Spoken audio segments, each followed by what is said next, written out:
My child isn't mine. DNA test. Exposes my partner's affair from years ago. The day I found out my son wasn't mine was the day my entire world shattered. It wasn't something I ever expected, not even in the darkest corners of my mind.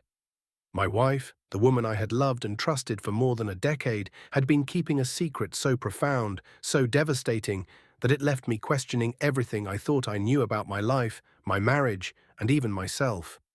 It all started innocently enough. We were at the doctor's office for a routine checkup for our son, David. He was 7 years old, and we'd been lucky so far. Aside from the usual colds and scrapes, he was a healthy, happy kid. I remember sitting there, listening to the doctor talk about something I barely paid attention to, when the subject of family medical history came up. My wife, Jenna, and I had filled out these forms so many times before that I didn't even think twice about it. But something in the doctor's expression shifted when he looked at the forms. He asked us a couple of follow-up questions. Nothing major, just routine clarifications. But then, almost as an afterthought, he asked if we had ever considered doing a DNA test for David. He said it casually, like it was no big deal, explaining that it could help map out any genetic predispositions for future medical conditions. I remember Jenna stiffening next to me, her hand suddenly cold in mine. "We don't need that," she said quickly, almost too quickly. Her voice was tight, a little too controlled, and I noticed a flicker of something in her eyes. Fear. Guilt. I wasn't sure what it was at the time, but it unsettled me. Still, I didn't push it right then. We finished the appointment and life went on. But that moment stayed with me. It nagged at me, gnawing at the back of my mind until I couldn't ignore it anymore. Why had Jenna been so against the idea of a DNA test? It seemed like a harmless suggestion, and yet her reaction had been anything but harmless. I started thinking about the past, replaying moments in our relationship, trying to pinpoint anything that might explain her reaction. We had always been happy, or at least I thought we had been. Sure, we'd had our rough patches like any couple, but I never questioned her loyalty. She was my wife, the mother of my child. We had built a life together, but the seed of doubt had been planted, and it grew faster than I could control. Every time I looked at David, I couldn't shake the feeling that something was wrong. I started noticing little things, his features, his mannerisms, the way he smiled. Things that once upon a time I had attributed to Jenna's side of the family now seemed different. The more I thought about it, the more that doubt consumed me, until one day I couldn't take it anymore. I told myself I was being paranoid, that I just needed to put my mind at ease. So without telling Jenna, I bought a DNA test kit online. I figured it would be quick, easy, and once the results came back, I could laugh at how ridiculous I'd been to ever doubt my family. That's what I told myself anyway. The test arrived, and one afternoon while Jenna was out running errands, I swabbed David's cheek and sent it off. I didn't feel good about it. In fact, the guilt was almost unbearable, but I convinced myself it was better to know for sure. I needed the truth, even if that truth was going to prove me wrong. The results took a few weeks to come back. By the time they did, I had almost convinced myself that it was just a formality, that everything would be fine. But the moment I opened the email, my world crumbled. The DNA test confirmed what deep down I had feared the most. David wasn't my biological son.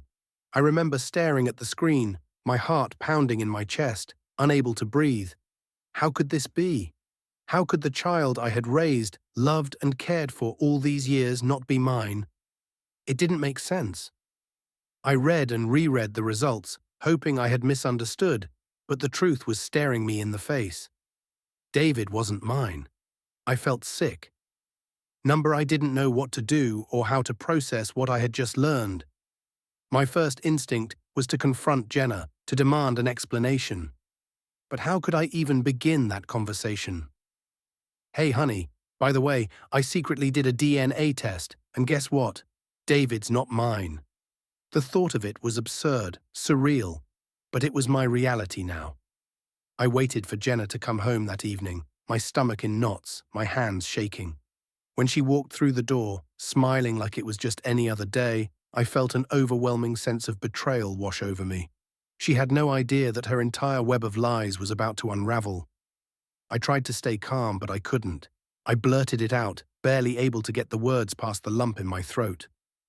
"I did a DNA test on David," I said, my voice cracking. "He's not mine." Her face froze. For a moment she just stood there, staring at me in stunned silence. Then the tears came. She didn't deny it. She didn't even try to lie. Instead, she collapsed into a sobbing mess. And that's when I knew. This wasn't a mistake. This wasn't some clerical error or mix-up in the lab. It was real. Through her tears, Jenna admitted the truth. The affair had happened years ago, before David was even born. It wasn't a long-term thing, she said, just a brief, stupid mistake. She claimed she had been confused and scared at the time, but by the time she found out she was pregnant, the affair was over. She didn't think it mattered anymore. She chose to believe that David was mine, not wanting to face the possibility that he might not be. I was furious. I felt like a fool, like my entire marriage had been a lie. She had kept this secret from me for 7 years. 7 years of watching our son grow, loving him as my own, never once suspecting that he might not be mine. The betrayal cut deeper than I ever thought possible. I didn't know what to do. I loved David more than anything, but how could I continue to be his father knowing that he wasn't mine? Every time I looked at him, I saw the reminder of Jenna's affair, the reminder that my marriage had been built on lies. But David, he didn't know any of this. He was innocent in all of it. He was just a kid who loved me and called me Dad. How could I turn my back on him? How could I let my anger and hurt ruin the only father-son relationship he had ever known? I struggled with that question for days, weeks, months. The pain didn't go away, but eventually I realized something. David might not be my biological son, but that didn't change the fact that I was his dad. I had been there for him since the day he was born. I had fed him, bathed him, taught him how to ride a bike, and held him when he cried. Biology didn't define our bond. Love did. As for Jenna, that was another story. The trust was broken, and I didn't know if I could ever forgive her. She had betrayed me in the worst possible way, and the scars from that betrayal would never fully heal. We went to counseling. We tried to work through it. But in the end, I couldn't look at her the same way again. Our marriage didn't survive. But my relationship with David did. He is, and always will be, my son. The DNA test didn't change that. It hurt, yes, more than I ever thought I could be hurt. But I couldn't let that pain destroy the bond we had built. I chose to stay in his life, to be his father, because that's what he needed. And maybe, in a way, that's what I needed too. Life has a way of throwing curveballs at you, of tearing apart the things you thought were certain. But sometimes, even in the wreckage, you find something worth holding on to. David was worth it. He always was.